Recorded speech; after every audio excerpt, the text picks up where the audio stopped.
नमस्कार, दैनिक टेक आपका स्वागत करता है। Way to geography. आज पर्यावरण अध्ययन के अंतर्गत मृदा का वर्गीकरण भाग 3 कंक्लूजन। संयुक्त राज्य अमेरिका में राष्ट्रीय मृदा सर्वेक्षण की शुरुआत से लेकर 1930 तक आधिकारिक मृदा का वर्गीकरण मुख्य रूप से भूविज्ञान पर आधारित था। इसके पश्चात 20वें दशक में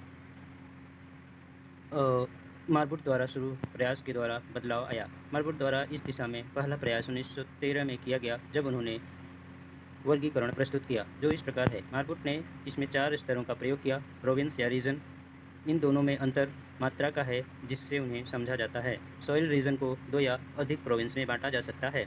दोनों ही भूविज्ञान और भौतिक भूगोल पर आधारित हैं। मृदा श्रेणी, यह समान रंग, संरचना, उच्चावच और अपवाह वाली मृदाओं के समूह को व्यक्त करती है। मृदा वर्ग, इसमें वे सभी मृदा जिसकी संरचना समान है और वह एक ही प्रोविंस में सीमित नहीं होती हैं रखी जाती हैं। मृदा प्रकार, इकाई मृदा जो उच्च स्तर की सभी विशेषता संयुक्त होती हो और एक ही क्लास, सीरीज और प्रोविंस में सीमित होती है को रखा गया है। प्रोविंस, मृदा श्रेणी, मृदा वर्ग और मृदा प्रकार। पीडमोंट पठार, ग्राउंड रिले, कोर्स ग्रेविली लोम, फाइन सैंडी लोम, ग्रेविली लोम मृदा वर्ग में आते हैं। मृदा प्रकार है ग्रेविली, कोर्स ग्रेविली लोम, ग्रेविली लोम से ग्राउंडविले, ग्रेविली लोम, ग्राउंडविले, फाइन सैंडी लोम और ग्राउंडविले, ग्रेविली लोम। अपलेशियन पर्वत पठार की श्रेणी है मिक्स, मृदा वर्ग क्ले और लोम, क्ले लोम और मृदा प्रकार मिक्स क्ले लोम। चूना पत्थर घाटी और उच्च भूमि, वेलिंग पेनिंगटन क्ले, पेनिंगटन क्ले। हिमानी और लोसल, लोसियल या लोसल बोल सकते हैं इसको। कसाउना, पथरीली लोम, फाइन सैंडी लोम, ये मृदा वर्ग है। और मृदा प्रकार में होता है कसाउना सैंडी लोम, कसाउना फाइन सैंडी लोम। फिर हिमानी झील और नदी बेसिन के अंतर्गत वेलिंगस्टन और क्ले है, और इसका मृदा वर्ग है सैंडी लोम, ग्रेमली सैंडी लोम और ग्रेमली लोम। और मृदा प्रकार वेलिंगस्टन सैंडी लोम, वेलिंगस्टन ग्रेमली सैंडी लोम, वेलिंगस्टन ग्रेमली लोम। फिर प्रोविंस है अटलांटिक खाड़ी, तटीय मैदान, अटलांटिक खाड़ी ने अटलांटिक की तरफ है और इसका आपका होता है क्षेत्र होता है टिप्टोन। और मृदा वर्ग है इसका सैंड, सैंडिलोम, कोर्स सैंडिलोम, टिप्टोन सैंड, टिप्टोन सैंडिलोम, टिप्टोन कोर्स सैंडिलोम। नदी बाढ़ का मैदान और श्रृंखला Rio Grande silty clay, Rio Grande silty clay. मृदा रीजन अब आ गया, मृदा रीजन के अंतर्गत में हम पढ़ देंगे ग्रेट प्लेन्स, कील डीर लोम, कील डीर लोम। राकी पर्वत पठार और मैदान में आता है आपका बेंट क्ले है और बेंट क्ले मृदा प्रकार। उत्तर पश्चिम अंतर पर्वत क्षेत्र, कामत सीरीज जिसे बोलते हैं श्रृंखला, और इसका वर्ग है fine sandy loam, loam clay adobe. और मृदा प्रकार है कामत फाइन सैंडी लोम, कामत लोम, कामत clay adobe. Great Basin, Redfield, और मृदा प्रकार में आता है Redfield fine sandy loam, Redfield loam, Redfield clay loam. दक्षिण पश्चिमी शुष्क भाग जो है उसमें है यूमा सैंड और यूमा सैंड मृदा प्रकार। प्रशांत तट है डेंजिनस फाइन सैंडिलोम, सिल्ट लोम, डेंजिनेस फाइन सैंडिलोम, डेंजिनेस सिल्ट लोम। फिर उसके बाद है आपका मार्बुट का वर्गीकरण यूएसडीए के अंतर्गत जो है 1935 का। मार्बुट के विचारों का प्रत्यक्षीकरण उनके 1935 के संयुक्त राज्य अमेरिका की मिट्टी शीर्षक एटलस में व्यक्त होता है। सबसे इसमें सामान्य होता है, सबसे सामान्य इसमें काला और सफ़ेद यूएसए का मानचित्र था, जिसमें पेडाल्फर और पेडोकल को दिखाया गया था। यह कार्टोग्राफिक पैमाने पर नहीं था। दूसरा, यह मानचित्र 1:1:80 लाख पर मृदा के महान ग्रुपों को रंगीन मानचित्र था। तीसरा, स्थानीय मानचित्र, यह 1:25 लाख के पैमाने पर था और पूरे अमेरिका को 12 पूर्ण रंगीन पत्रकों का मानचित्र किया गया था। यह तीसरा स्तर था जिसमें महान मृदा का उल्लेख था। उसमें था महान समूह और इसमें महान मृदा। कैटेगरी इसमें बांटी गई थी, आपको पता है 6, और इसमें मुख्य रूप से 3-4 का यहाँ पर वर्ण्य है, 2 इसमें 2 छोटे सूक्ष्म लेवल के आपका श्रृंखला थी और परिवार थे या प्रकार थे। तो देखते हैं कैटेगरी में है पेडाल्फर पहला, और इसकी कैटेगरी 5 में है जो यांत्रिक रूप से विखंडित पदार्थों से मृदा बनी है, यानी कहाँ से मृदा ही है। कैटेगरी 4 में मृदा प्रकार एक तरीके से आते हैं टुंड्रा, पर्डजोल, ग्रे ब्राउन पर्डजोलिक मृदा, लाल मृदा, पीली मृदा, प्रेरी मृदा, लेटराइटिक मृदा और लेटराइट मृदा। कैटेगरी 3 में वे सभी मिट्टियाँ आती हैं जो उसका विभिन्न समूहों में विभाजन किया जा सकता है, यानी सारे प्रकार की मिट्टी एक तरीके से कर सकते हैं, जिसमें पूर्ण किंतु संबंधित मृदा, श्रेणीगत मृदा, दलदली मृदा, चीका युक्त मृदा, रेंडजीना, जलोढ़ मृदा, ढाल पर अपूर्ण मृदा, लवणी, छारी और पीट मृदा। सियालिटिक अपघटित उत्पाद से मृदा, जिसके बारे में आगे कुछ नहीं बताया गया, बस इतना बताया गया है। ओल्टिक अपघटित उत्पाद से मृदा जो बनी थी, यानी ये मृदा है जैसे सियालिटिक में सिलिका से टूटी फूटी जो बनती हैं, तुरंत निर्माणाधीन मिट्टियाँ होती हैं इसमें। इसके बाद दूसरा इसमें आता है कैटेगरी 6 में दूसरा पेडाल्कर। तो पेडाल्कर में क्या है इसका 5 में यांत्रिक रूप से परिवहित या परिवर्तित पदार्थ, वो यांत्रिक रूप से अपघटित था, ये परिवर्तित था। तो इसमें मिट्टियाँ हैं चर्नोजम, गहरी भूरी मृदा, ग्रे मृदा, आर्कटिक एवं उष्ण क्षेत्र की पेडजोलिक मृदा। सभी मृदा इस कैटेगरी में निम्न समूहों में विभाजित होती हैं: पूर्ण किंतु संबंधित मृदा, श्रेणीगत मृदा, दलदली मृदा, चीकायुक्त मृदा, रेंडजीना, जलोढ़ मृदा, ढाल पर अपूर्ण मृदा, लवणी, छारी और पीट मृदा। जो इनकी कैटेगरी है उनके कुछ नाम हैं, जो सभी कैटेगरियों के नाम हैं। 6वीं कैटेगरी जो थी उसका नाम था मृदा संगठन या सोलम कंपोजिशन। 5वीं कैटेगरी का नाम था इनऑर्गेनिक कोलाइट कंपोजिशन सॉइल। 4थी का बृहद पर्यावरण समूह, तीसरे का स्थानीय पर्यावरण समूह परिवार, दूसरे का मृदा श्रृंखला समूह, और एक कैटेगरी जिसे था मृदा प्रकार इकाई, यानी एक एकल इकाई, यानी इसमें क्षेत्रीय और स्थानिक सब नाम था। ये वो लंबी श्रृंखला थी, इसका बहुत मेंशन नहीं है। आपका जो बीच में है यही हमारा जो चौथा पर्यावरण समूह यही जो है। फिर 1938 में का यूएसजी ऑफिशियल वर्गीकरण आता है।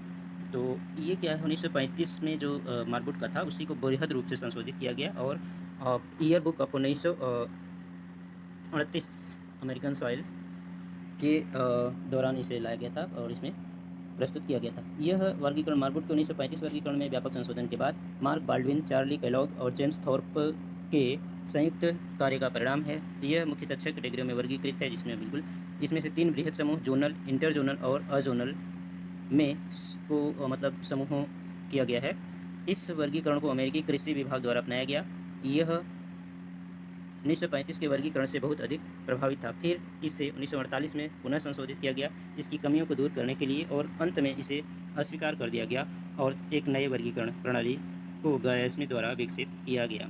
देखते हैं 1938 यूएसटी ऑफिशियल वर्गीकरण। इसमें है बड़ा समूह जोनल मृदा के अंतर्गत आता है, कैटेगरी 6, कैटेगरी 5, कैटेगरी 4। तो इसमें कैटेगरी 6 के अंतर्गत पेडोकल, जो कैटेगरी 5 में ठंडे क्षेत्र की मृदा, शुष्क क्षेत्र की हल्के रंग की मृदा, 2 हैं इसमें है टुंड्रा, ठंडे क्षेत्र की से और शुष्क क्षेत्र से आ जाती है। रेगिस्तानी मृदा, लाल रेगिस्तानी मृदा, चरनोजम नहीं सेरनोजम है ये, उसमें होता है साल्टिक होती है। भूरी मृदा, लाल भूरी मृदा, और फिर अर्धशुष्क उपार्द्र घास भूमि की गहरे रंग की मृदा, वो हल्के रंग की थी, गहरे रंग की मृदा है। इसमें चेस्टनट, लाल चेस्टनट, चरनोजम, प्रेरी मृदा, लाल प्रेरी मृदा। इसके बाद पेडाल्फर आ जाता है। पेडाल्फर में वन चारागाह संक्रमण की मृदा, यानी चारागाह और वन के बीच की जो मृदा होती है वो उसकी बात कर रहे हैं। अनाच्छादित चरनोजम, चूना युक्त मृदा, भूरी मृदा या सांटुंग चाइना का स्टेट है वहाँ की सांटुंग भूमि मृदा। फिर लकड़ी क्षेत्र का जो रीजन है वो ऐसे हम कह सकते हैं, यहाँ पर लकड़ी काट के निकाला जाता है, टिम्बर जहाँ पर ज़्यादा कोणधारी वनों का कटाव करके लकड़ी उद्योग विकसित किया गया है। लकड़ी क्षेत्र में हल्की रंग की पर्डजोलाइज्ड मृदा, इसमें पर्डजोल मृदा, भूरा पर्डजोलिक मृदा और ग्रे ब्राउन पर्डजोलिक मृदा आती है। Laterite soil of forest temperate and tropical region, tropical और टेम्परेट उपोष्ण और शीतोष्ण क्षेत्र के जंगल में जो पाई जाती है वो लेटराइट मृदा की बात कर रहे हैं। इसमें पीली पेडजोलिक मृदा है, लाल पेडजोलिक मृदा टेरारोसा जिसे हैं, पीत यानी जो पीलापन लिए हुए भूरा लेटराइटिक, रेडिश लाल लिया हुआ लाल लिमा युक्त ब्राउन लेटराइट और लेटराइट मृदा है। इसके बाद अंतरजोनल में आते हैं। अंतरजोनल में कोई विभाग नहीं किया गया है। इसमें हेलोमॉर्फिक मृदा, इसमें हेलोमॉर्फिक का मतलब होता है सैलाइन मृदा, लवणी, छारी, शुष्क क्षेत्रीय, कुप्रवाही जहाँ पर अच्छे से ड्रेनेज सिस्टम नहीं है। इसमें आते हैं सैलाइन या सोलनचाक मृदा, सोलोनेट्स एक कंकरीली होती है, और सोलोथ कंकड़ नमकीन कंकड़ जिसे बोलते हैं वो होते हैं। हाइड्रोमॉर्फिक मृदा, कीचड़, यानी ये हाइड्रो है तो कीचड़ पाया जाएगा, कीचड़ दलदल सीलन युक्त क्षेत्र की मृदा, इसमें विंसेबार्डन मीडो, अल्पाइन मीडोस मृदा, भोग मृदा दलदल, अर्धभोग मृदा कम, प्लानोसोल जहाँ पर ऊपरी सतह ऐसे सीली सीली रखी है, भूजल पेडोजोल मृदा, भूजल लेटराइट मृदा, कैलोमार्फिक कैल्शियम भूरी जंगली मृदा, रेंडसीना। एजोनल के अंतर्गत कोई बीज का वर्गीकरण नहीं है, सीधे मृदा में होते हैं। लिथोसोल यानी धरातल के ऊपरी सतह एकदम से जहाँ पर जमाव होता है तुरंत। एलुवियल सॉइल नदी बहाव और सूखी सैंड बालू होती है। इस तरीके से जो प्रमुख है आपका ये मार्बुट और उनके बाद विकसित है। आगे हम देखते हैं मृदा वर्गीकरण प्रणाली। कण के आकार पर, बनावट के आकार पर ISSCS, USCS और आर्थो मृदा प्रणाली। तो वर्गीकरण की MIT Massachusetts institute of technology में प्रोफेसर जी गिलबॉय द्वारा मिट्टी के वर्गीकरण की MIT प्रणाली विकसित की गई थी। इस प्रणाली में मिट्टी को 4 समूहों में बांटा गया था। तो 4 समूह कैसे, सिल्ट, सैंड, ग्रेवल और क्ले, ये हैं इसके। और इनके पुनः उपविभाजन ग्रेवल में नहीं किया गया, ग्रेवल के पहले बोल्डर ही आता है तो उसको नहीं रखा गया। और सैंड में किया गया कोर्स, मीडियम और फाइन। सिल्ट में भी किया गया कोर्स, मीडियम और फाइन। क्ले को महीन, फाइन वनली रखा गया। तो इस तरीके से ये सबसे सरल इसके आधार पर किया गया। फिर बनावट के आधार पर USDA या एग्रीकल्चर बेस्ड जो है अमेरिका का, वहाँ पर बनाया गया। इस पद्धति में वर्गीकरण को निर्धारित करने के लिए एक पाठ्य त्रिकोण चार्ट का प्रयोग किया गया। एक चार्ट बनाया गया जो त्रिकोण के आधार पर था, जिसमें त्रिभुज के कोने प्रत्येक रचना के 100% को इंगित करते हैं, यानी जो कण हैं, जो उसका आकार है, उसको 100% के रूप में व्यक्त करते हैं।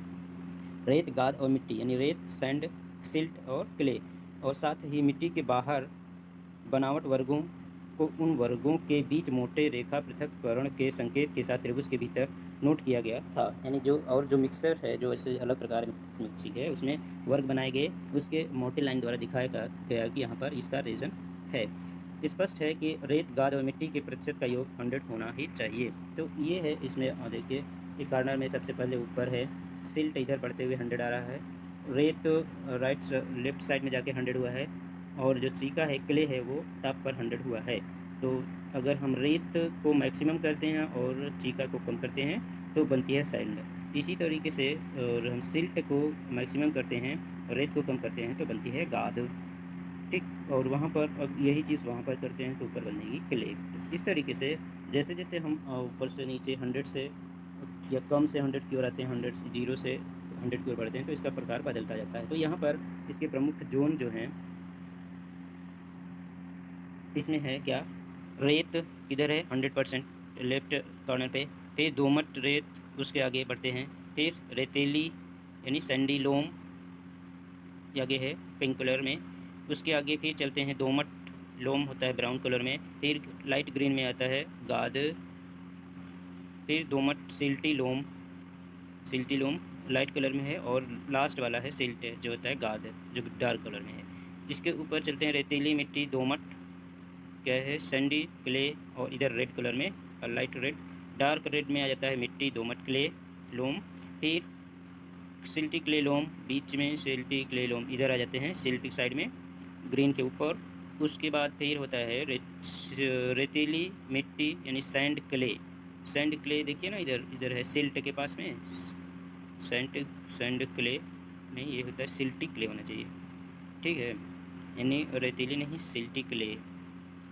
और उसके ऊपर गाद सिल्टी क्ले है, तो फिर वहाँ बीच में है ब्राउन, और लास्ट में आ जाता है क्ले मिट्टी ऊपर में। तो इस तरीके से इनके 12 जोन होते हैं, 1 2 3 4 5 6 7 8 9 10 11 12, ठीक है। अब इसके बाद इसमें अब देखते हैं कि जिसका जैसे परसेंट होता है, मिट्टी कहाँ पर होती है, उसी के अनुसार मिट्टी का रूप निर्धारित कर लेते हैं। इसके बाद ये आर्थो है, ये इस हाईवे और इन सब के बनाने के लिए किया गया था कि कहाँ पर हाईवे मजबूत होगा और कहाँ पर कमज़ोर होगा।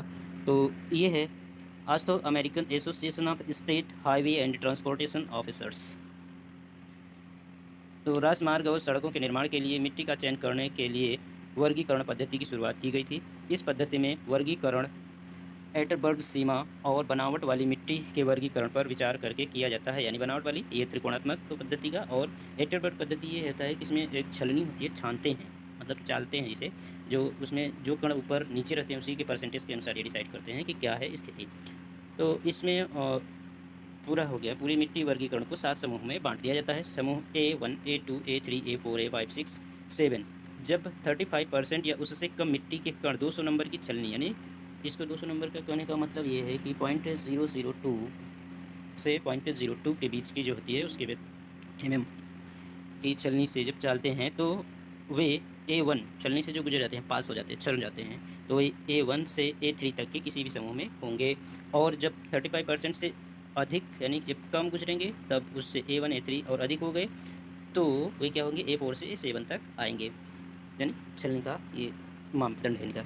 अब इसमें बताया गया है A1 आमतौर पर बजरी, मोटे बालू और महीन रेत से अच्छी तरीके से वर्गीकृत मिश्रण होता है। यानी इसमें बहुत हर चीज़ का स्पष्ट दिखाई पड़ता है, ये रेत है, ये बजरी है, ये रेत और मोटे बालू हैं। A2 विभिन्न प्रकार की दानेदार सामग्री जो A1 और A3 में नहीं होती है, यानी A1 से भी अलग होती है और A3 से भी अलग होती है, वे दानेदार सामग्री होती है, मिक्स होती है। इसमें A3 इसमें मिट्टी, इसकी जो मिट्टी होती है आमतौर पर महीन रेत और थोड़ी मात्रा में गाद होती है, यानी महीन रेत होती है और गाद थोड़ी थोड़ी मिलने लगती है, यानी फाइन सैंड एंड सिल्ट पाया जाता है इसमें। A4 इसमें सिल्ट मिट्टी होती है, यानी सिल्ट की मात्रा इसमें ज़्यादा पाई जाती है। A5 इसमें लोचदार गाद, यानी जो लोचदार गाद का मतलब होता है बहुत फाइन गाद, सिल्ट नहीं होता है लगभग, ये मतलब क्ले के नज़दीक पहुंच जाता है। A6 में यह कमज़ोर गाढ़ मिट्टी होती है। कमज़ोर गाढ़ का मतलब गाढ़ नहीं है पर गाढ़ होना चाहिए, यानी सिल्ट होनी चाहिए, जो कि इसमें फाइन नहीं होती है, इसमें बालू भी हो सकती है। A7 इसमें अधिक प्लास्टिक वाली चीका या गाद, चीका क्ले या सिल्ट दोनों हो सकती है, बहुत फाइन सिल्ट हो जाएगी तो वो क्ले की जैसे हो जाती है। तो इस तरीके से तीसरा वर्गीकरण आपका आस्थो वर्गीकरण है। चौथा आपका एकीकृत मृदा वर्गीकरण प्रणाली है। यह एक बेसिक है, ये नॉन रोड ट्रांसपोर्टेशन या अदर जो निर्माण कार्य है, पुल वगैरह, घर के लिए, फैक्ट्रीज के लिए, वहाँ पर इस वर्गीकरण का इस्तेमाल किया गया। इसका प्रयोग इंजीनियरिंग और भूगर्भिक क्षेत्र में मृदा की संरचना और कणों के आकार की व्याख्या के लिए किया जाता है। मिट्टी से संबंधित तो सभी प्रकार की इंजीनियरिंग समस्याओं में उपयोग के लिए ये सबसे लोकप्रिय प्रणाली है, ये सबसे व्यापक है और अच्छी है, सभी लगभग सभी को इसमें मिक्सिंग कर दिया गया है। इसमें अधिकतर असंगठित पदार्थों को व्यक्त करने के लिए दो अक्षरों के संकेतों का प्रयोग किया जाता है। अक्षरों का वर्णन निम्नलिखित है: G ग्रेवल, S रेत सैंड, मीडियम सिल्ट, क्ले चीका, ओ जैविक और पी समान आकार वाली खराब श्रेणीगत, यानी इसमें पुअर हो सकता है, जिसे पुअर ग्रेडेड होता है, वेल ग्रेडेड उच्च तरलता वाले, हाई प्लास्टिसिटी और लो प्लास्टिसिटी वाले कण पाए जाते हैं। इस प्रणाली के अंतर्गत मृदा को मुख्य रूप से 3 भागों में रखा गया है। 3 भाग: बड़े कणों वाली मिट्टी, छोटे कणों वाली मिट्टी और जैविक मृदा या अन्य। बड़े कण या मोटे कणों वाली मिट्टी, इस वर्ग में मिट्टी के कण पूरे पदार्थ भार के, यानी जितना भी लिया जाता है उसका 50% से अधिक तथा ऐसे कण होते हैं जो 0.075 mm से बड़े होते हैं, जो 4.75 मिट्टी छलनी से नहीं गुजर पाते, यानी छलने वाला जो भी वहाँ पर था ग्रेटर के द्वारा जो उसका छलने का नियम था 200 mm था, वहाँ पर 200 नंबर की छलनी, वहीं से यहाँ पर छलने से छल नहीं पाते हैं तो उसे मोटे कण वाले। यदि महीन, इसमें क्या होता है, इसमें दो और वर्ग किया दिए जाते हैं। यदि महीन मिट्टी की मात्रा भी इसमें शामिल है तो वो अच्छी तरह से ग्रेवल के साथ वर्गीकृत होने पर जी ग्रेवल है और वेल ग्रेडेड होता है, अच्छी तरीके से पता चल रही है ग्रेवल के साथ खराब वर्गीकृत होने पर। अब खराब वर्गीकृत होने का मतलब ये है कि ये जो इसकी जो मिट्टी है 12% से कम, लेकिन ये 5% ही होती है, लेकिन कहीं पर ज़्यादा, किसी भाग में कम होती है, तो ऐसे होने पर GP द्वारा दिखाया जाता है। यदि इसमें 12% से अधिक मोटे कण शामिल हों तो सिल्ट पदार्थ होने, मोटे कण यानी जो अभी तक क्या था, क्ले था, फिर इसमें उससे मोटे अगर सिल्ट भी आ जाए 12% से अधिक होता है तो इसे GM मीडियम साइज द्वारा, जबकि इसमें चीका ग्रंथिस होने पर इसे GC क्ले द्वारा दिखाया जाता है, यही 12% की मात्रा में ही, ठीक है, वो 5% की मात्रा पर है। दूसरा है महीन दाने की मिट्टी। महीन दाने की मिट्टी, इसमें है इस मृदा समूह के कण 0.07 मिट्टी छलनी से पूरे भार का 50% से अधिक भाग निकल जाता है और 4.7 mm होते हैं। यदि इस क्षेत्र में, इस रेत में भी सिल्ट या छोटे कणों वाले पदार्थ 5% होते हैं तो अच्छी तरीके से वर्गीकृत होने पर SW और खराब वर्गीकृत होने पर SP कहा जाता है। इसमें छोटे पदार्थों का मिश्रण अगर 12% से अधिक हो तो गाद और बारीक बालू युक्त को SM कहा जाता है और चीका व बारीक कणों की मिट्टी को SC द्वारा दिखाते हैं। इस महीन दाने वाली मिट्टी को पुनः 3 उपसमूहों में बांट दिया जाता है: जैविक खाद और बहुत बारीक बालू वर्ग M, यानी जैविक पदार्थ जिसमें पाए जाते हैं। दूसरा अजैविक चीका वर्ग। तीसरा जैविक गाद, यहाँ पर गाद होगा, जैविक गाद और चीका तथा अन्य जैविक पदार्थ वर्ग O। तो कौन कौन से एम, सी और ओ में इसे पुनः बांट दिया गया है। इसे पुनः तरलता सीमा यानी तरलता लिक्विडिटी के आधार पर अन्य चुनिंदा गुणों के आधार पर 3 वर्ग फिर से बांट दिया जाता है। तो देखिए क्या हुआ था, पहले किस आधार पर, कणों के आधार पर बांटा गया, फिर उसमें जो तरलता की सीमा है उसके आधार पर इसे फिर से बांट दिया जाता है। पहले देखिए यहाँ पर 1, 2 यानी S W, S P, C, S W, S P, S M और एस सी 4 भागों में वहाँ बांटा गया। इसके बाद फिर एम, सी और ओ भागों में बांटा गया। इसके बाद फिर लिक्विडिटी के आधार पर इसे गाद और ची का जो कम दबाव तथा जिसकी तरलता सीमा 35 से कम होती है, गाद की और नंबर 1 है उसे एल से दिखाते हैं। गाद और चीका को यानी सिल्ट और क्ले को जिसकी तरलता 35 से कम होती है यानी ठोस थोड़ी सी होती है तो उसे हम एल द्वारा दिखाते हैं। सिल्ट और क्ले ये वही चीज़ है। सिल्ट और क्ले जो मध्यम दबाव योग्य है यानी दबाया जा सकता है, जिसकी तरलता सीमा 35 से अधिक और 50 से कम होती है यानी जो कम टूटेगी, खींचेगी ज़्यादा, तो वैसे को हम आई से दिखाते हैं। और फिर क्ले और सिल्ट जो उच्च दबाव युक्त तरलता सीमा 50 से अधिक हो तथा पीठ है और उसे हम एच से दिखाते हैं। तो इस तरीके से इसमें क्या हो गया, कितना तरलता सीमा यानी जिसको हम ज़्यादा दबाव नहीं, दबाव देने पर टूट जाएगी वो एल हो जाएगी, जिसको दबाव पर कम टूटेगी वो आई हो जाएगी और बिल्कुल नहीं टूटेगी वो एच हो जाती है। इस तरीके से दोनों उप समूहों को एक साथ मिश्रित करने पर, दोनों उप समूहों को महीन दाने वाले कण को पुनः 3 भागों में और इसको तन्यता के आधार पर या तरलता के आधार पर दोनों एक साथ मिश्रित करने पर पहला अकार्बनिक सिल्ट और बालू तथा तरल सीमा 35 से कम, तो क्या हुआ एम एल। दूसरा अकार्बनिक जी का तरल सीमा, अकार्बनिक जी का यहाँ पर जी थोड़ा सा हो गया सिल्ट का और क्ले का जो तरल सीमा 35 से कम हो, सी एल।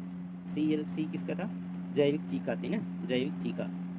ऑर्गेनिक क्ले जी थी उसकी 35 से सी एल हो जाएगी। जैविक गाद और चीका को निम्न तरल सीमा, जैविक गाद और चीका, तो जैविक ये फिर अजैविक थे इसके पहले, फिर दोनों जो जैविक हो गए तो ओ एल यानी मैक्सिमम होता है, एल कम होती है ना। फिर सिल्ट और क्ले जिसकी तरल सीमा 50 से अधिक, सिल्ट और क्ले जिसकी तरल सीमा 50 से अधिक हो तो उसे हम क्या बोलते हैं, 50 से अधिक होने वाले को क्या बोलते हैं, 50 से अधिक होने वाले को एच बोलते हैं। और ये क्या है सिल्ट और क्ले, तो सिल्ट और क्ले के लिए जैविक होती है गाद और बारीक बालू, तो ये होता है एम वर्ग में ना, तो एम एच। फिर 5वां हो जाता है अकार्बनिक चीका। अकार्बनिक चीका मतलब क्ले होता है तो तरलता सीमा 50 से अधिक होता है तो सी और एच हो जाएगी, 50 से अधिक तो एच हो जाएगी। फिर उसके बाद 6वां है जैविक सिल्ट, जैविक हो जाएगी जैविक सिल्ट ओ, ठीक। और क्ले तरलता सीमा 50 से अधिक तो ओ एच हो जाएगी। जैविक पीठ को पी टी समूह में रखा गया है। 7वां उच्च जैविक पीठ, उच्च जैविक पीठ को पी टी में रखा गया है, पीठ सीधे इसको, और कोई इसका उसमें शामिल नहीं किया गया है वर्गीकरण। इस तरीके से 2 हो गए। अत्यधिक जैविक मिट्टी, इसके बाद अत्यधिक जैविक मिट्टी का वर्गीकरण इसमें करते हैं। जैविक मिट्टी साधारण सूक्ष्म कणों से जो प्रमुखतया जैविक पदार्थों के गुणों से संयुक्त होती है। कुछ जैविक विशेषता इसमें शामिल होती हैं जैसे दबाव क्षमता, तीव्र गंध, गाढ़ा रंग, दृश्यमान जैविक पदार्थ आदि। इसे मुख्यतः 3 भागों में बांट सकते हैं। निम्न नेता की जैविक, निम्न तन्यता मतलब खींचने की जैविक मिट्टी ओ एल लो। उच्च तन्यता की मिट्टी ओ एच और पीठ पी टी। इस तरीके से ये आपके मृदा वर्गीकरण के चौथा आर्डर थे। 5वें में है भारतीय मानक मृदा वर्गीकरण प्रणाली ISSCS। यह भी इंजीनियरिंग के अनुसार एग्रीकल्चर बेस्ड नहीं है, ये निर्माण कार्यों में लगने वाले जो मिट्टी परीक्षण किया जाता है उसके लिए है। इस प्रणाली के अनुसार विभिन्न मिट्टी के प्रतीक इस प्रकार हैं, खासतौर से ज़्यादातर किसमें है, इसी USCS के अनुसार यानी यूनिफाइड सॉइल क्लासिफिकेशन सिस्टम के अंतर्गत ही आते हैं। इसमें बजरी जी, रेत एस, सिल्ट या सिल्टी एम, मिट्टी या चिकनी मिट्टी सी, कार्बनिक ओ, पीठ पीटी। अच्छी तरीके से वर्गीकृत डब्ल्यू, खराब श्रेणीबद्ध पी, महीन दाने वाली मिट्टी को वर्गीकृत करने के लिए प्लास्टिसिटी चार्ट जैसा कि चित्र में दिखाया गया है, यहाँ पर चित्र हमने नहीं दिया है, का उपयोग किया जाता है। एकीकृत मृदा वर्गीकरण प्रणाली USCS और भारतीय मानक मृदा प्रणाली ISSCS के लिए उपयोग किए जाने वाले प्लास्टिसिटी चार्ट के बीच यह अंतर है कि जो अगर हम पहला वाला देखें तो इसमें डिवाइड किया गया था, सिल्ट और क्ले को नहीं किया गया, सिल्ट और रेत को, सैंड को 3 भागों में 3 भागों में बांटा गया था। लेकिन यहाँ पर भी क्या इसमें भी 3 ही भाग किए गए थे USCS में भी। मिट्टी को उच्च प्लास्टिसिटी यदि तरल सीमा 50 से कम हो, कम प्लास्टिसिटी तरल हो के रूप में वर्गीकृत किया गया था। सीमा लेस देन 50 की बात करें, लेकिन अब यहाँ पर 2 है, 3 है ना, 3 है, देखते होंगे कि नहीं, 50 से अधिक, 50 और इसके बीच और फिर 50 से कम, ठीक है। यदि तरल सीमा, अब यहाँ पर लेकिन इसमें क्या होता है, एक मध्यम सीमा कर दिया गया जो भारतीय सिस्टम है ISSCS में। मिट्टी को उच्च 50 से अधिक, मध्यवर्ती प्लास्टिसिटी तरल सीमा 35 से 50 के बीच, या कम तरल सीमा, ये तरल सीमा 50 से भी नहीं 35 से भी कम हो, वर्गीकृत किया गया है 35%। ये उदाहरण के लिए यदि मिट्टी के नमूने की तरल सीमा WL 45% और प्लास्टिसिटी इंडेक्स IP 25 है तो एकीकृत मृदा वर्गीकरण प्रणाली USC के अनुसार बिंदु ए, ये उसका चित्र है, रेखा A1 बिंदु ए के ऊपर है, जिससे यानी एक हम ग्राफ बनाएंगे तो एक लाइन जैसे जिसे 0 से बढ़ाएंगे तो ये जाएगा जब एक्स वाई ग्रुप में बढ़ेगा जैसे जैसे वैसे, तो ये बिंदु ए ऊपर की ओर है, इसे CL के द्वारा वर्गीकृत किया जाएगा। CL क्या है, लिक्विडिटी, और C है क्ले, लिक्विडिटी, ठीक है। हालांकि भारतीय मानक मृदा वर्ग प्रणाली में इस बिंदु रेखा में बिंदु B से भी ऊपर है, यानी इसे CI के रूप में इंडिकेट किया गया है, यानी C अत्यधिक ये लो है, इसमें बीच का है या अत्यधिक तन्यता के साथ वर्गीकृत किया जाता है। फिर आगे है 6वां नंबर, विश्व संदर्भ आधार। विश्व संदर्भ आधार का कैसे था, जो ये इसका एक इतिहास है, फिर उसके बारे में हमने यहाँ पर बात डिस्कशन नहीं किया गया है, सिर्फ इसकी प्रणाली हम सीधे इस्तेमाल करेंगे। WRB, ये पहले हम ये कह सकते हैं कि FAO यूनेस्को का जो वर्गीकरण वर्ल्ड पैमाने पर संसार के लिए किया जा रहा था, उसी को विकसित करके फिर इसे हम बना दिया गया, इसे बनाया गया है, जिसे हम स्वीकार करते हैं विश्व संदर्भ आधार। तो मिट्टी नामकरण और मिट्टी नक्शे के लिए की पद्धतियों को बनाने के लिए, यानी जो नियम पद्धतियाँ हैं उनको बनाने के लिए एक अंतर्राष्ट्रीय मिट्टी वर्गीकरण प्रणाली है WRB। वर्तमान में मान्य संस्करण 22 है। इसे international union of soil sciences IUSS के एक कार्यकारी समूह द्वारा संपादित किया गया था। इसमें 32 संदर्भ मिट्टी समूहों की सूची है। WRB मैनुअल के अध्याय 4, ये कहाँ से लिया गया इसकी बात कर रहे हैं, कोड सहित WRB मैनुअल अध्याय 6। यह सूची मुख्य रूप से WRB नियमावली की तालिका 2 अध्याय 1 से ली गई है। तो इसमें देखिए कौन सी है, मोटी जैविक परतों वाली मिट्टी, मोटी जैविक परतों वाली मिट्टी यानी जैविक परत इसमें ज़्यादा है। HS हिस्टोसोल, मोटी जैविक परत के साथ मजबूत मानव प्रभाव वाली मिट्टी, जहाँ पर मानव का ज़्यादा प्रभाव हुआ। AT एंथ्रोसोल, लंबे और गहन कृषि के उपयोग के साथ अक्सर उर्वरता बढ़ाने के लिए बदल दिया जाता है, यानी इसमें खाद का उपयोग किया जाता है। CT टेक्नोसोल, कलाकृतियों की महत्वपूर्ण मात्रा में उपयुक्त, यानी इसमें ज़्यादा जुताई और ये सब चीज़ें हुई है। जड़ विकास की सीमाओं वाली मिट्टी CR, क्रायोसोल, परमाफ्रास्ट से प्रभावित है CR का। LP लेप्टोसोल, पतले या कई मोटे टुकड़ों के साथ में, यानी छोटे छोटे मिट्टी पाई जाती है, कहीं कहीं मोटा। SN यानी सोलोनेट्स, सोलोनेट्स क्या होते हैं तो पता होना चाहिए, लवणी मृदा होती है। विनिमय न की उच्च सांद्रता के साथ मिट्टी समृद्ध उपमृदा के साथ, यानी उपमृदा पाई जाती है और इसमें विनिमय न की उच्च सांद्रता, और उच्च सांद्रता का नमक है, नमक खुलेगा सांद्रता बढ़ जाएगी, तो इस तरीके से सोलोनेट्स। फिर वर्टिसोल VR है, श्रिंकस्वेल क्ले की उच्च सामग्री, बारी बारी से गीली सूखी स्थिति, यानी श्रिंकस्वेल वर्टिसोल। वर्टिकली अगर हम देखें तो इसे पानी पाएगा तो ये क्या होगा, फैल जाएगा, फिर सिकुड़ जाएगा, फिर फैल जाएगा, तो ये दरारों वाली मिट्टी होती है जिसे। SC सोलोन चाक, सोलोन चाक SC घुलनशील लवणों की उच्च सांद्रता, यहाँ पर जो होते हैं नमक ज़्यादा बहुत ज़्यादा पाए जाते हैं सोलोन चाक में। फिर FE और AL रसायन द्वारा प्रतिष्ठित मिट्टी, ठीक है। तो इसमें है क्या, GL ग्लीसोल भूजल प्रभुत्व, पानी के नीचे या जवारी क्षेत्र। AN एंडोसोल, एलोफेंस और L एलोफेंस और AL, और कार्बनिक AL एल्यूमिनियम या कार्बनिक पदार्थों की परिसीमाओं के साथ में, परिसरों के साथ में। पेडजोल यानी PZ जैविक पदार्थ और या ऑक्साइड के और मृदा संचय, यानी इसमें क्या बता रहे हैं कि ये अलग अलग जो चीज़ें पाई जाती हैं उसके आधार पर यहाँ पर उसकी गुणता और उसका नामकरण किया गया है। तो इसको सिंबल किया गया है कि अगर हम कहीं लिख देते हैं PT तो ये मृदा की टाइप बता देते हैं यहाँ पर है क्या। प्लिंथोसोल Fe का संचय और पुनर्वितरण हो सकता है यहाँ पर। PL यहाँ पर स्थिर पानी अचानक बनावट में अंतर आ जा सकता है। प्लानोसोल पानी रुक जाएगा तो फिर बदल जाएगा, जैसे अगर एक लोम मिट्टी है, काली मिट्टी है, या फिर आपकी बलुई मिट्टी है, पानी लगातार रुक जाएगा तो उसका रंग बदल जाता है, तो ये बात कर रहे हैं। ST स्टैग्नासोल स्थिर पानी, कोई या केवल मध्यम बनावट में अंतर, यानी नीचे तक का पूरा नहीं, थोड़ा सा ही बनावट में अंतर आएगा। नीटसोल कम गतिविधि वाली मिट्टी, P निर्धारण कई Fe ऑक्साइड दृढ़ता से संरक्षित, यानी यहाँ पर बहुत कम काम आता है जंगल या ऊसर जैसे जगहों पर, या जिसे हम कहते हैं कि अछूत मिट्टी।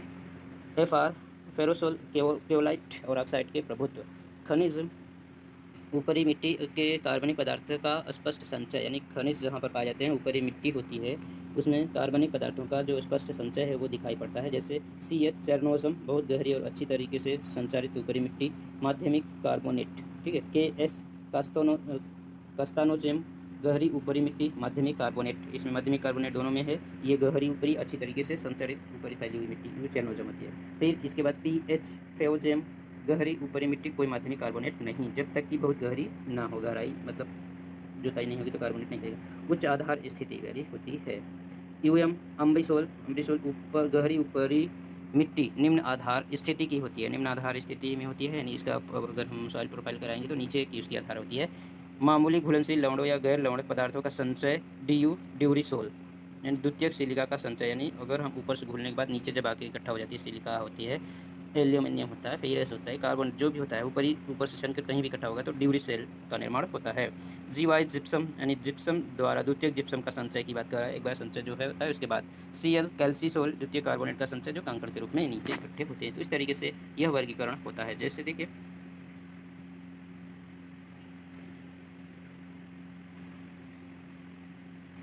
ठीक, आगे है 7वां सॉइल टेक्सोनॉमी। सॉइल टेक्सोनॉमी ये अभी तक विश्व में सबसे ज़्यादा मान्य दी जाने वाली, इसी के आधार पर अलग अलग देशों ने अपने अपने खुद के मृदा वर्गीकरण बनाए हैं ज़्यादातर ना। तो ये यूएसडी का ही है, और यूएसडीए का ही है, और ये जो 1938 के संशोधन में किया गया 1948 में, उसके बाद फिर लगातार प्रयास करने के बाद ही विकसित हुई है। तो वही है सॉइल टेक्सोनॉमी। अमेरिकी कृषि विभाग द्वारा विकसित मार्बुट और 1938 वर्गीकरण दो में, मार्बुट कौन सा, मार्बुट के 13 नहीं, 1935 का, 1935 और 1938 वर्गीकरण दोनों में वर्गों को मुख्य रूप से गुणात्मक रूप से प्रदर्शित किया गया था। क्लास को मात्रात्मक शर्तों में वर्गीकृत नहीं किया गया था। मात्रात्मक शर्तों का मतलब ये है कि ऐसे कोई निश्चित सी वो नहीं बनाई गई, क्राइटेरिया नहीं बनाया गया था जिससे कि सभी लोग इस्तेमाल कर सके और आगे इसमें हम एक मानक बना सके कि ये चीज़ है तो यही होगा, ऐसा कुछ नहीं हुआ था, जिससे विभिन्न वैज्ञानिकों द्वारा प्रणाली के लगातार अनुप्रयोग में मदद देता है, यह नहीं किया गया था। अनुवांशिक अवधारणा और आधारित मिट्टी की श्रृंखला एवं उपविभाग जो संयुक्त राज्य अमेरिका में मिट्टी मानचित्र में उपयोग थे का आधार रूसी वर्गीकरण, ये उन्होंने जो अवधारणा अपनाई थी। और आधारित मिट्टी का मतलब होता है जिसे हम मूल चट्टान कहते हैं उस पर, ठीक है, तो बेस रॉक जिसे बोलते हैं, वहाँ से ये सब अवधारणा रूस से ली गई थी। दोनों प्रणालियाँ उस समय की मिट्टी की उत्पत्ति अवधारणा को व्यक्त किया था, दोनों ने बहुत अच्छे से व्यक्त किया था, जो स्वयं मुख्य रूप से गुणात्मक थे, जो गुणात्मक थे उन्हीं सारी चीज़ों को यहाँ दोनों प्रणाली ने व्यक्त किया था। इनमें संशोधन किया गया, जिसमें काफ़ी हद तक संशोधन किया गया, किंतु अवधारणा और सिद्धांतों के पुनर्मूल्यांकन की आवश्यकता स्पष्ट होने पर, यानी ये देखा गया कि संशोधन करने के बाद कि अवधारणा में और कुछ सिद्धांतों में ही थोड़ी सी भी गड़बड़ी मिस्टेक है, उसको और अधिक सुधार किया जा सकता है। तो गाय डोनाल्ड स्मिथ द्वारा नई मृदा प्रणाली का प्रयास किया गया। जो गाय डोनाल्ड स्मिथ थे, उन्होंने उस समय के सर्वेयर थे, या कह सकते हैं डायरेक्टर थे सॉइल के सर्वेक्षण के, ठीक है। और मार्बुट थे तो मार्बुट ने किया, और फिर गिलबार्ड थे, बाल्डविन थे तो बाल्डविन ने किए थे। तो इस तरीके से जो थे उसी के आधार पर किया गया था। तो 15 वर्ष के पश्चात 1965 में यूएस नेशनल कोऑपरेटिव मृदा सर्वे की आधिकारिक वर्गीकरण प्रणाली के रूप में, ये इसे कौन अपनाता है, यूएसडीए, और उसके बाद नेशनल यूएस नेशनल यूएनसीएस के द्वारा अपनाया जाता है, सीएसएस के द्वारा अपनाया जाता है। इसे आधिकारिक अपना वर्गीकरण प्रणाली ये मान लेता है। और 1975 में मृदा taxonomy a basic system of soil classification for making and interpreting soil survey के रूप में प्रकाशित किया गया। तो ये क्या प्रकाशित किया गया, इसका नाम 1975 में मृदा टेक्सोनॉमी, सिर्फ इतना ही कहा गया, और इसका पूरा नाम था a basic system of soil classification for making and interpreting soil survey था। यह प्रणाली पूर्व की तरह सीरीज और नाम की अवधारणाओं से जटिल नहीं हुई थी। इसमें कोई जो पूर्व की सीरीज बनाया गया, फिर उसका नाम कल्चर बनाया गया कि यहाँ से ये चीज़, ये सब में उसमें बहुत उलझी हुई नहीं थी। इसका उद्देश्य मृदा सर्वे और मानचित्र के लिए था। इसका उद्देश्य क्या था कि मृदा सर्वे किया जाए और मानचित्र अच्छे से बना दिया जाए, सरल और आसान से समझा जाने वाला। यह जेनेटिक के आधार पर वर्गीकृत नहीं थी, लेकिन पैडोजेनेटिक्स और मृदा की गुणात्मकता के आधार पर विकसित थी। यह गाय स्मिथ के द्वारा प्रस्तुत विभिन्न वर्किंग सीरीज, जिसे अप्रोक्सीमेशन कहा गया था, यानी ये उनकी गाय स्मिथ और उनकी टीम ने लगातार इसमें सुधार कर करके एक एक चीज़ प्रस्तुत कर रहे थे। ये वर्गीकरण 1, वर्गीकरण 2, वर्गीकरण 3, तो इस तरीके से पूरा जिसे बोला गया अप्रोक्सीमेशन संभावनाएं लाई गई। तो धीरे धीरे विकसित हुआ, और 1960 में सातवां अप्रोक्सीमेशन अनुमान आया, वर्गीकरण के रूप में स्वीकार किया गया, इसे हम 1960 में स्वीकार किया गया। लेकिन 1965 में इसे स्वीकार कौन करता है, यूएस नेशनल कोऑपरेटिव सर्वे, वो अपनी आधिकारिक प्रणाली मान लेता है इसे। फिर 15 वर्ष के पश्चात इसे पुनः हार्ड कवर बुक के रूप में प्रकाशित किया गया।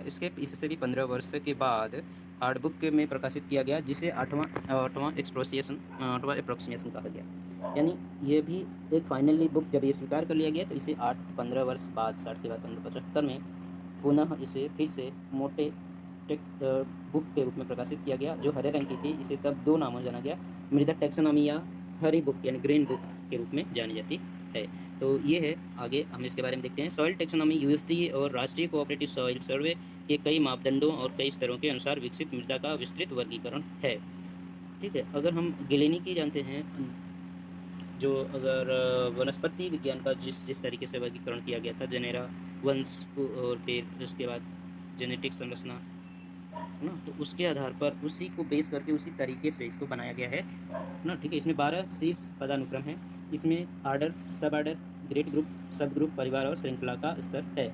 उदाहरण के रूप में अगर हम क्रम में एंटीसोल की बात करें तो सब आर्डर उसका फ्लुवेंट्स, ग्रेड ग्रुप टोरीफ्लुवेंट्स, उप समूह विशिष्ट टोरीफ्लुवेंट्स, परिवार महीन, चिकनी, मिश्रित, अति सक्रिय, चूनेदार, विशिष्ट टोरीफ्लुवेंट्स फ्लुवेंट्स, और श्रृंखला है जेसिटी यंगस्टर। इसी तरीके दूसरा आर्डर है क्रम अल्फीसोल का, और इसका सब ग्रुप जो उसमें हम प्रत्यय इस्तेमाल किया गया, सोल्स प्रत्यय इस्तेमाल कर जगह हुआ है। सब आर्डर जेराल्फस, और ग्रेट ग्रुप है ड्यूरिस क्लास ड्यूरिस ड्यूरिक्स राल्फस, उप समूह एब्रुप्टिक ड्यूरिस राल्फस, परिवार ललित लालित मिश्रित सक्रिय थार्मिक एब्रुप्टिक ड्यूरी राल्फस, श्रृंखला सैन जोआक्विन मिट्टी। इस तरीके से इनका वर्गीकरण है, सभी का एक साथ में देते हैं। इसमें है सॉइल टैक्सोनॉमी के 12 मृदा क्रम। अब मृदा क्रम की हम बात कर लेते हैं, उनकी विशेषताओं के बारे में। दुनिया की सभी मिट्टी को सिर्फ 12 मिट्टी क्रम में से एक के द्वारा व्यक्त किया जा सकता है, और ये 12 कौन से हैं? गोलीसोल, हिस्टोसोल, एंडीसोल, ऑक्सीसोल, वर्टिसोल, अल्फीसोल, एल्डीसोल, इंसेप्टिसोल, एंटीसोल, मॉलिसोल, स्पोडोसोल और अल्टीसोल। तो अब हम देखते हैं अल्फीसोल। अल्टीसोल्स के समान गुणों से गंदे होते हैं, समान गुण से गंदे होते हैं, इनका गुण अलग होता है, लेकिन गहन अपक्षयित नहीं होते हैं और कम अम्लीय होते हैं। वे उच्च से मध्यम संतृप्त वाले अल्टीसोल की तुलना में स्वाभाविक रूप से अधिक उपजाऊ होते हैं। ठीक है, अल्फीसोल वनों की वनस्पतियों के तहत अल्टीसोल जैसी जलवायु परिस्थितियों में आम है, और दुनिया के 9% और अमेरिका के ग्लेशियर युक्त भूमि के 14.5% हिस्से पर कब्जा करने वाले अल्टीसोल की तुलना में अधिक आम है, यानी ये साधारण सबसे ज़्यादा पाई जाने वाली मृदा होती है। एरिडोसोल ऐसी मिट्टी होती है जो शुष्क क्षेत्रों में पाई जाती है। एरिड समस्या इसे, जो पौधों को सहारा नहीं दे सकती, जो अत्यधिक सूखे या बहुत गीले क्षेत्रों के अनुकूल होते हैं। शुष्क जलवायु जिसके तहत मिट्टी पाई जाती है, इसके तहत जिसकी मिट्टी अपचय प्रक्रियाओं के प्रतिबंधित करती है। एरिडोसोल से नमक, जिप्सम, कार्बोनेट जैसे खनिज और पोषक तत्वों का संचय होता है। मिट्टी दुनिया भर में गर्म और ठंडे दोनों रेगिस्तानों में पाई जाती है, जो दुनिया के 12% और अमेरिका ग्लेशियर युक्त मुक्त भूमि का 8.8% पर कब्जा करके बैठी है। जेलीसोल लैटिन शब्द गेलारे से उधार लिया गया है, जिसका अर्थ होता है फ्रीज, स्थायी रूप से जमी हुई बर्फ। ठीक है, या 100 सेंटीमीटर के भीतर परमाफ्रॉस्ट।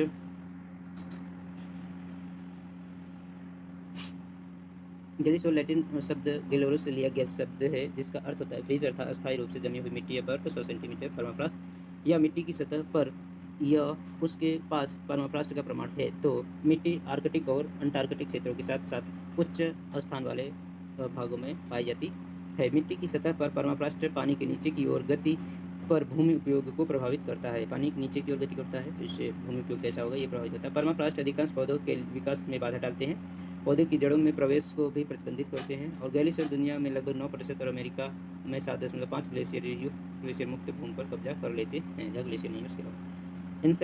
इंसेप्टिसोल में एंटीसोल के समान लगभग समान विशेषता होती है, लेकिन बी क्षितिज का मतलब होता है B layer of soil profile के से शुरू होने वाली मिट्टी के विकास की एक मध्यम डिग्री प्रदर्शित होती है। मिट्टी में बहुत अधिक पोषक क्ले और पोषक तत्वों का संचय नहीं होता है, और यह मूल सामग्री और विभिन्न मौसम परिस्थितियों की एक विस्तृत श्रृंखला के भीतर होती है। मूल सामग्री यानी चट्टान जो होती है उससे जुड़ी होती है, जिससे बन रही होती है, बहुत ज़्यादा जैविक पदार्थ हो जाते हैं और पर्यावरण की सीधे इससे मतलब प्रभावित होती रहती है।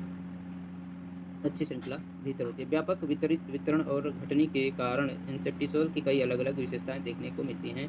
मिट्टी का लगातार क्षरण हो रहा होता है, भू दृश्य पर नए निक्षेप पाए जाते हैं, नए पता है फिर आ जाता है।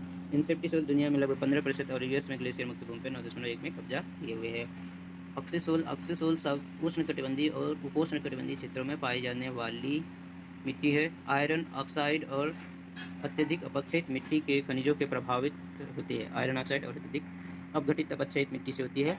मिट्टी के इसमें आयरन ऑक्साइड ज़्यादा है तो इसका मतलब लाल रंग की दिखेगी, सीधी सी बात है। मिट्टी की एक अच्छी तरीके से विकसित प्रोफाइल होती है और ये धीरे धीरे ढलान वाली भूमि की सतह पर स्थित होती है, यानी बहुत कम ढाल वाली भूमि पर स्थित होती है, जो थोड़ी देर के लिए स्थिर रहती है। ऑक्सीसोल स्पष्ट रूप से चिन्हित परतों या क्षितिज के बिना सुविधाहीन है, यानी और ये इसमें क्षितिज पाए जाते हैं, पूरी तरीके से एक साथ मिक्स होती है। उच्च अपक्षय के कारण मिट्टी कम पोषक तत्व और उर्वरता की कमी होती है, लेकिन उर्वरक के प्रयोग से इसे अधिक उपजाऊ बनाया जा सकता है। ऑक्सीसोल मिट्टी दुनिया के लगभग 8% और अमेरिका में ग्लेशियर मुक्त भूमि का 0.01% व्यक्त करती है। अल्टीसोल अल्टीसोल तीव्र अपक्षय के माध्यम से नम क्षेत्रों में बनने वाली मिट्टी है। मिट्टी में ट्रांसलोकेटेड क्ले के साथ सबसॉइल क्षितिज होता है और मिट्टी में अम्लीय होती है। मिट्टी में प्रकृति जो होती है, प्रकृति इसकी अम्लीय होती है। अल्टीसोल में अत्यधिक पोषक तत्व मिट्टी की सतह पर ही होते हैं, लेकिन मिट्टी आमतौर पर कम उर्वरक होती है और केवल उर्वरकों को लागू करने पर ही अधिक उत्पादन हो सकता है। अल्टीसोल के लगभग 8% और अमेरिका में 9.6 ग्लेशियर मुक्त भूमि पर कब्जा कर लेता है। एंडीसोल एक जापानी शब्द एंडो से लिया गया, जिसका अर्थ है काली मिट्टी। मिट्टी खनिजों में ज्वालामुखी सामग्री के अपक्षय से बनते हैं, यानी ये मिट्टी ज्वालामुखी अपक्षय से बनने वाली ज्वालामुखी मिट्टी है एक तरीके से, जो खराब क्रिस्टल संरचना की विशेषता है। खराब क्रिस्टल एंड क्रिस्टलीय मिट्टी नहीं पाई जाती है। एंडेसोल मिट्टी अधिक उपजाऊ है और बहुत उत्पादक बन जाती है। एंडीसोल बहुत अधिक जलवायु, बहुत अधिक ज्वालामुखी कांच के साथ अपक्षयित मिट्टी से बने होते हैं और औसत उच्च वर्षा और ठंडे तापमान वाले क्षेत्रों में होते हैं। वे भी आसानी से नष्ट हो जाते हैं, खासकर पहाड़ों के ढलानों पर। एंडोसोल ग्लोब का लगभग 1% और यूएस ग्लेशियर 1.7% को व्यक्त करता है। ये पहाड़ों पर ढलानों पर मिलने वाले ज्वालामुखी मृदा होती है एक तरीके से, जिसमें बहुत ज़्यादा उसमें क्ले और कांच चमकीले पदार्थ नहीं पाए जाते हैं, जो ज्वालामुखी क्रिया से निकलते हैं। आगे एंटीसोल मिट्टी के वर्गीकरण में अंतिम क्रम है, जो पहचानने योग्य ऊपरी मिट्टी क्षितिज की उपलब्धता के अलावा बहुत कम या कोई मिट्टी के विकास को रोकता है। यह सतह क्षेत्र द्वारा सबसे आम मिट्टी का क्रम है, यानी सबसे आम सतह जो दिखने वाली ऊपरी परत की बात कर रहे हैं, और ऊपरी परत में मिलने वाली अंतिम क्रम होता है, और उन क्षेत्रों में होता है जहां हाल में ही तलछट जमा होते हैं। जहां तलछट का जमाव मिट्टी के विकास की दर से तेज होता है, वहां पर एंटीसोल मिट्टी सक्रिय बाढ़ के मैदानों, भूस्खलन क्षेत्रों, टीलों और यहाँ तक कि पीछे हटने वाले ग्लेशियर की विशेषता वाले क्षेत्रों में स्थित होती है। मिट्टी लगभग सभी वातावरण में आम पाई जाती है, यानी मिलती है। एंटीसोल दुनिया का 16.3% और यूएस के ग्लेशियर मुक्त भूमि का 12.2% मिट्टी का एक दूसरे में सबसे बड़ा समूह बनाती है। एंटीसोल हिस्टोसोल मिट्टी ऊपरी हिस्से में कार्बनिक पदार्थों से बनी होती है। इसमें आमतौर पर बॉक्सटीट, भूमि और फेंस नामक मिट्टी होती है। मिट्टी का निर्माण तब होता है जब पत्तियों जैसे कार्बनिक पदार्थ धीमी माइक्रोबियल क्षय द्वारा जमा होते हैं, ये भी गति से विघटित होते रहते हैं, यानी जब कीटाणु द्वारा तेज से उसके बजाय धीमी गति से विघटित होते हैं। विशेष रूप से अत्यधिक गीली क्षेत्रों में हिस्टोसोल केवल तभी उत्पन्न होते हैं जब अच्छी जल निकासी होती है, लेकिन सड़कों के निर्माण या इमारतों की नींव के लिए उपयुक्त नहीं होती। यह मिट्टी सड़क या इमारतों की नींव के लिए अच्छी नहीं होती है। मिट्टी दुनिया का लगभग 1% और यूएस ग्लेशियर का लगभग का 1.3% इस्तेमाल करती है। मोलिसोल घास के मैदान की मिट्टी है, जो सतह पर गहरे रंग की होती है और अत्यधिक उपजाऊ होती है। कैल्शियम और मैग्नीशियम जैसे रसायनों से भरपूर होती है। मोलिसोल की गहरी सतह प्रेरी जैसे पौधे की जड़ों द्वारा पहले से मौजूद मिट्टी में कार्बनिक पदार्थों के निरंतर जोड़ एवं परिणाम स्वरूप होते हैं। मोलिसोल मिट्टी उन क्षेत्रों में आम है जो शुष्क जलवायु वाले पौधों की विशेषता रखते हैं, जो दुनिया के लगभग 7% और यूएस ग्लेशियर 22% में अक्सर घास के मैदान वाले क्षेत्रों में आते हैं। शुष्क होती है, बहुत ज़्यादा शुष्क नहीं हो जाती, बहुत ज़्यादा शुष्क हो जाती घास का मैदान कैसे मिलेंगे, स्टेपी टाइप में। स्पोडोसोल्स स्पोडोसोल्स सबसे आकर्षक मिट्टी में से एक है जिसकी गहरी सतह राख जैसी ग्रे परत से ढकी होती है। मिट्टी का निर्माण तब होता है जब वर्षा का पानी पत्तियों और वनस्पति कूड़े के साथ कार्बनिक अम्ल बनाने के लिए संपर्क करता है। कार्बनिक अम्ल अन्य पोषक तत्वों जैसे लोहे व अन्य कार्बनिक पदार्थों को ऊपरी मिट्टी और एलुविया में घोलते हैं, जो बाद में ऊपर मृदा क्षितिज में चले जाते हैं, यानी सबसे ऊपर घोलते हैं फिर उसके बाद नीचे चले जाते हैं। स्पोडोसोल दुनिया के नम क्षेत्रों में रेतीली और दोमट मिट्टी में विकसित होती है। मिट्टी अम्लीय है और कम उर्वरता और मिट्टी में सामग्री बोरियल वन में एक आम विशेषता है। बोरियल वन कोणधारी वन में स्पोडोसोल दुनिया के लगभग 4 और अमेरिका में 3.3 ग्लेशियर मुक्त मिट्टी पर कब्जा करके बैठा है। वर्टिसोल एक ऐसा शब्द है जिसकी उत्पत्ति लैटिन शब्द वर्टी से हुई, जिसका अर्थ है मुड़ना, यानी मुड़ने वाली मिट्टी। वर्टी मिट्टी का होती है, यानी क्ले होती है, जो नाटकीय रूप से सिकुड़ती है और फूलती है। मिट्टी सूखने पर सिकुड़ जाती है और भीगने पर फूल जाती है। वर्टिसोल एक बड़ी दरार बनाता है जो सूखे पर क्या करता है, जब बड़ी दरार में बैठ जाएगा, सूख जाएगा तो एकदम खाली हो जाएगी। सूखने पर 1 मीटर से अधिक गहरी और कई सेंटीमीटर चौड़ी हो सकती है। इस गहरी, ये देखिए ना, यह गहरी बनाई से मिट्टी होती है तालाब की। इस गहरी दरारों को अक्सर गिलगाय कहा जाता है इन दरारों को। ठीक है। वर्टिसोल की गति से इमारतों की नींव में दरार पड़ जाते हैं और सड़कें झुक जाती हैं। इसलिए वर्टिसोल में सड़क और बिल्डिंग का निर्माण नहीं करना चाहिए और सड़कें झुक जाती हैं। मिट्टी की मात्रा अत्यधिक होने के कारण मिट्टी पश्चात क्या है, उपजाऊ होती है, सड़कें झुक जाती हैं। अत्यधिक होने के कारण मिट्टी उपजाऊ है, हालांकि गीला होने पर पानी की तरह बरकरार रहता है। पानी सतह पर, यानी जब इसमें पानी जब पड़ता है तो ये काफ़ी समय तक टिकने वाला होता है। काले रंग की वर्टिसोल वैश्विक सतह के 2.4 और यूएस ग्लेशियर मुक्त सतह का 1.7 पर कब्जा कर रखी है। जैसे तालों की मिट्टी है, पानी एक बार हो जाएगा तो सब चीका बन जाएगा, क्ले बंद हो जाएगा, पानी रुका रहेगा। ठीक है। अब आठवां वर्गीकरण ओसा है। यह United state occupation safety and health administration द्वारा विकसित मानक है। प्रत्येक प्रकार की मिट्टी को वर्गीकृत करने के लिए अपरिबद्ध संपीड़न शक्ति नामक माप का प्रयोग करता है। यह दबाव की मात्रा है जिसके कारण मिट्टी गिर जाती है। अगर बहुत ज़्यादा दबाव करेंगे तो मिट्टी भसक जाती है, इसे गिर जाती है, उसकी बातें कर रहे हैं, या फिर सतह पर दबती नहीं है। ठीक है, तो मिट्टी गिर जाती है। यह मान आमतौर पर 1 टन प्रति वर्ग फुट की इकाई में बताया जाता है। मिट्टी को type A, type B, type C के रूप में वर्गीकृत किया जाता है। टाइप ए स्थिर मिट्टी है जिसमें खुदाई की जा सकती है, यानी कम गिरेगी। टाइप सी सबसे कम स्थिर है, जबकि बी इनके मध्यम गुण वाली होती है। यह ध्यान देने की बात है कि टाइप बी अगर कंपन वाली जगह न हो तो टाइप ए हो सकता है।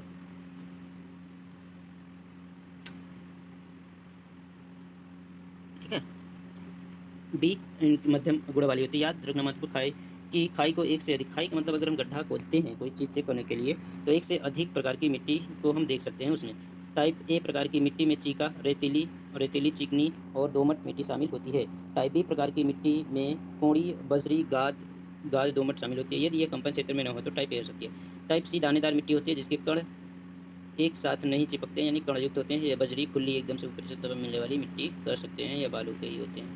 फिर उसके बाद होता है इसके अलावा स्थिर चट्टान, इसमें जो अतिरिक्त बनाए स्थिर चट्टान ठोस खनिज पदार्थ जिससे निकाला जा सकते हैं, जो लंबवत साइड और बाहर दिखाई देते हैं। यानी अगर बहुत कठोर चट्टान भी होती है, ऊपर से दिखने वाली होती है, लंबवत होती है, साइड से भी देखी जा सकती है, उसको भी इसमें रखते हैं। और टाइप C60 यह सी वर्ग का ही एक उप प्रकार है। इसे आधिकारिक रूप से ओसा द्वारा मान्यता नहीं दी गई है, लेकिन यह पार्श्विक दबाव पर आधारित है, यानी पार्श्विक दबाव कितना अधिक होता है इसके आधार पर यह तय करता है। इस तरीके से ये हमारा वर्गीकरण पूरी तरीके से कंप्लीट होता है। ये दुनिया के विभिन्न प्रकार के वर्गीकरण हैं। आगे जो अब हम